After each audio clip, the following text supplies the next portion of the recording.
আপনারা দেখছেন peer village kitchen. আজকে আমি বানাবো মটন কারি। এখানে হাফ কিলো মটন নিয়েছি।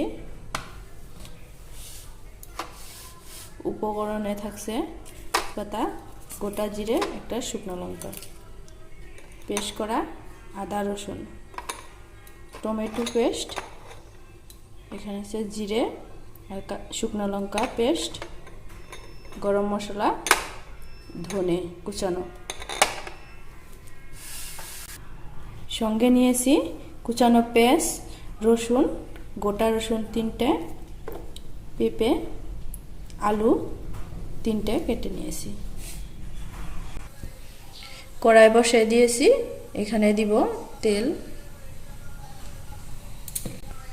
আলুটাকে ভেজে নিব, সঙ্গে পেঁপেটাও ভেজে নিব।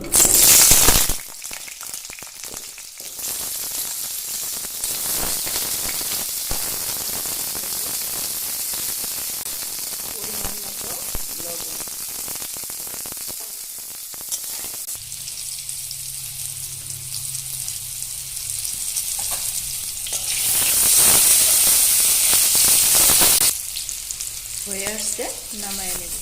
এই তেলেই আর অল্প তেল দিয়ে দিব। এখানে ফোড়নগুলো দিয়ে দিব।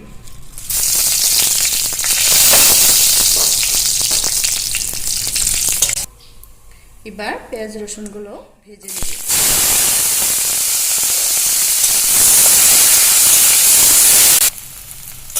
হালকা করে ভেজে নিয়েছি পেঁয়াজগুলো আর রসুনগুলো। এখানে মশলাগুলো একে একে দিয়ে দিব। জিরে, শুকনো লঙ্কা,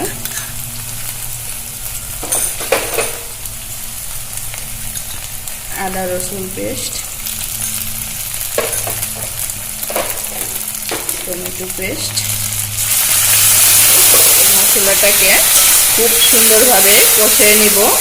মশলাটার থেকে তেল না ছাড়া অবধি ভালোভাবে কষিয়ে নিব। মশলাটা প্রায় হয়ে আসছে।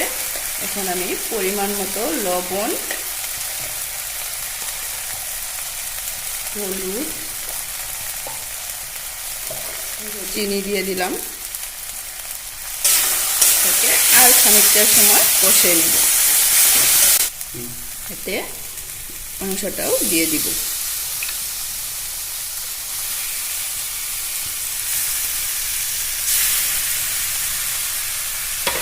দিয়ে খুব সুন্দরভাবে একে মিশিয়ে নিব।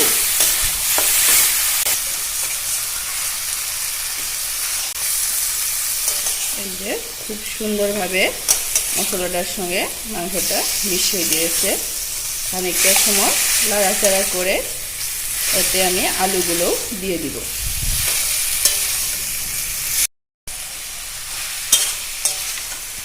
এখন আমি আলুগুলো দিয়ে দিব।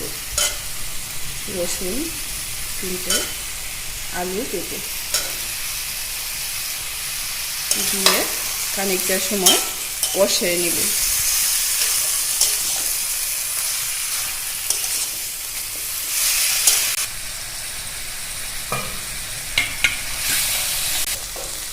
এখানে অল্প জল দিয়ে ভালোভাবে মিশিয়ে নিয়ে ঢাকা দিয়ে দিব 10 মিনিট। ঢাকনাটা উঠে দেখব মাংসটা অল্প নেড়ে চেড়ে আবার ঢাকা দিয়ে দিব। এবার ঢাকনাটা উঠে নিব।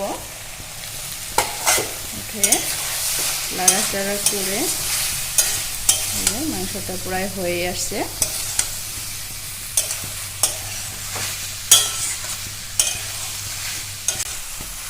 মাংসটা খুব সুন্দর কষানো হয়েছে। এখন এতে আমি পরিমাণ মতো জল দিয়ে দিব।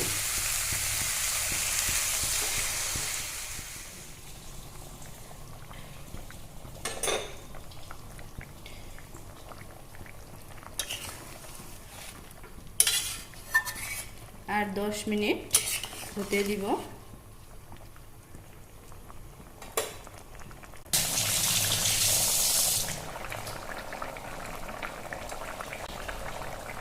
মাংসটা প্রায় হয়ে যাচ্ছে।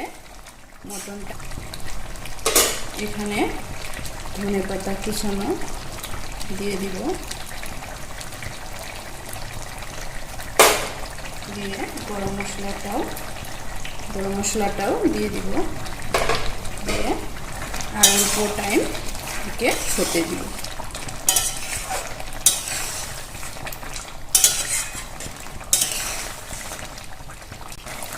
মটনটা আপনারা এইভাবেই বানাবেন, খেতে খুব ভালো লাগে। মাংসটা নামায়ে নিব এখন। এই যে খুব সুন্দর হয়েছে গ্রেভিটাও। মাংসটা আমার হয়ে গিয়েছে, এখন আমি নামায়ে নিব। মটন কষাটা আমি নামায়ে নিয়েছি। আপনারাও একবার এভাবে ট্রাই করবেন। রেসিপিটা ভালো লাগলে লাইক করবেন, চ্যানেলটা সাবস্ক্রাইব করে দিবেন।